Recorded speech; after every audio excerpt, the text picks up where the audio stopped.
Striking techniques. Striking techniques vary from punching techniques in that we're using different areas of our hand to make contact. If I were punching, generally we're speaking about the first two knuckles in this fashion here, or one of these knuckles. In striking, we're talking about using different parts of our hand. For example, the bottom of our hand, the side of the hand, the fingertips, the inside of our hand. These are all areas that we're going to be striking with. Now the first one is called a hammer fist strike. So we just grip our fist, again the thumb is on the outside, and we load it next to our ear, and then we bring it down in this fashion, just as if the bottom of our fist is a hammer, like we were hammering a nail. If we had a nail right out here, we would be hammering it. We stop it about at the collarbone. As you can see, I'm stopping just about at my collarbone. Another place we could hit is the top of the head. Collarbone is a really optimal place to hit. We bring our hand up, and again, if I were to open my thumb here, it would point down. This is how we load. So when you're here, if I was here and I open my thumb, it's pointing backwards, that's incorrect. I need to twist the hand so it points down. Then from here, I'm coming down with the hammer fist here. This is called Tettsui Uchi, hammer fist strike. Then I load the other hand. Now as I perform the next hammer fist, I pull the previous one back to the chamber position in case I want to throw a punch. I'm ready to go. So here, loading and striking. Loading and striking. Loading and striking. You can see that I turn my fist as I'm bringing it down and bring my elbow forward to create snap and speed. Now some people may wonder, why don't we just load it here and move down like that? That's a hammer fist. Well, certainly it looks like a hammer fist, but there's no way I can get enough power to do any real damage in that way.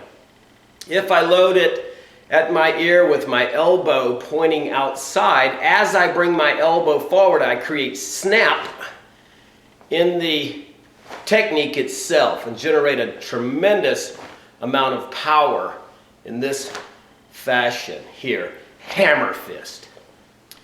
The next one's knife hand, and it's loaded exactly the same way. One more thing on hammer fist before I forget. I'm sorry. I can also strike sideways with a hammer fist. I can also load it across my body and strike from the inside and down to the rear of my body also. So hammer fist is kind of a versatile technique. Now moving on into knife hand strike. I'm going to open my hand and I'm going to strike with the edge of the hand, this part right here. We call this the knife hand, or the edge of the hand, the knife of the hand here, the blade. So again, I'm going to load it at my ear. And again, if I were to open my thumb, it would be pointing down. So I pull the thumb in.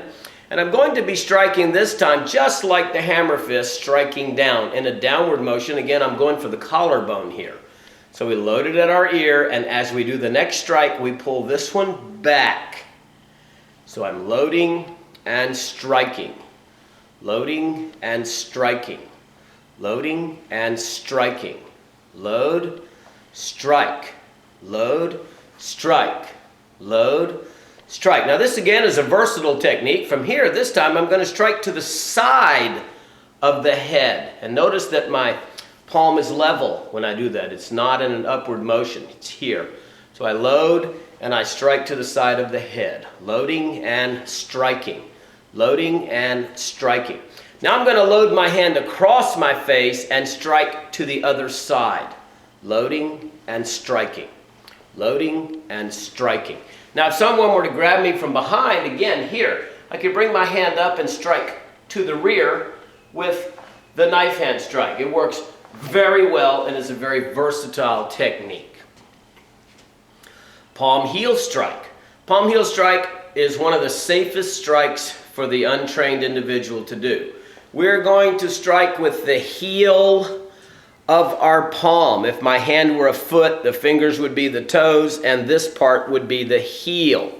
So we call this palm heel, okay? And again, we pull our fingers back when we do this strike. As you can see, I've pulled my hand back. I'm striking with the heel of the palm, which is down here in front of the wrist. So it's as if I were striking with the end of the wrist. So there's nothing to bend. So I'm not going to hurt myself by striking down here. Naturally, if I hit my fingers, I'm going to hurt my wrist. So it's very important that you strike with the part down here on the palm. Again, the fingers are up when we're striking and the fingers are down when we're loading. So we bring our strike out and this comes back. Notice the elbow's not flaring out. We keep the elbow behind the body. Out and turn it over. Out and turn it over. This is called Taisho. And this is going to the point of the chin, although I can also do it to the solar plex area. Nothing wrong with that at all. Striking to the chin. Taisho. Taisho. Taisho, Taisho. Now if I were to strike someone in the lower abdomen area, the fingers would remain down.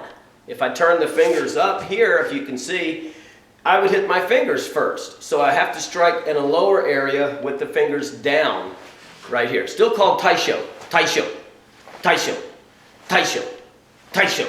Now if someone happened to get into my face, like I'm standing close and someone's standing really close to me, then I could simply strike upward. Taisho, Taisho. Again, striking them under the chin, knocking their head way back. Taisho, Taisho, Taisho, Taisho, Taisho, Taisho, Taisho. Now another good way of striking is with one finger.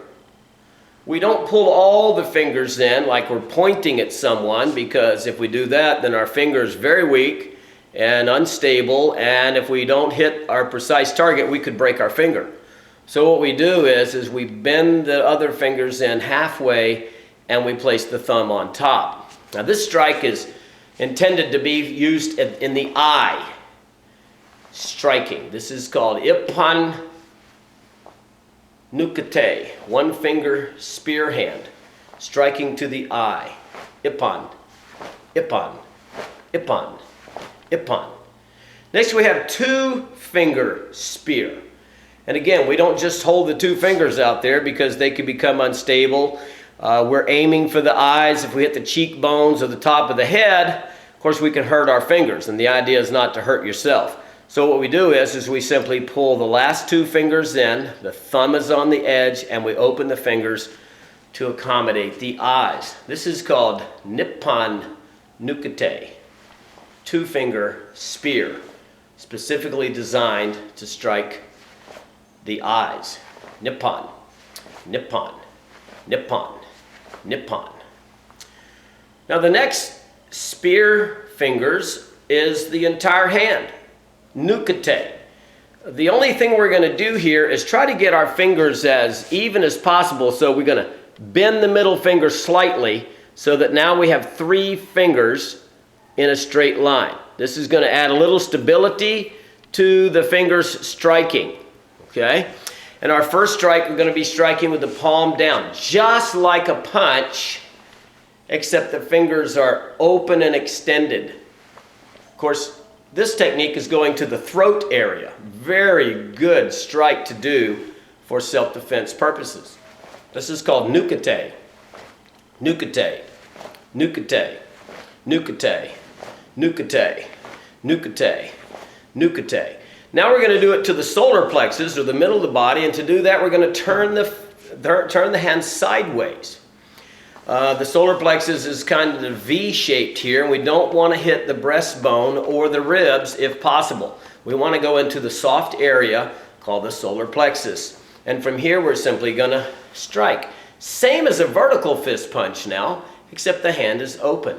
Nukite, Nukite, Nukite, Nukite, Nukite, Nukite, Nukite, Nukite.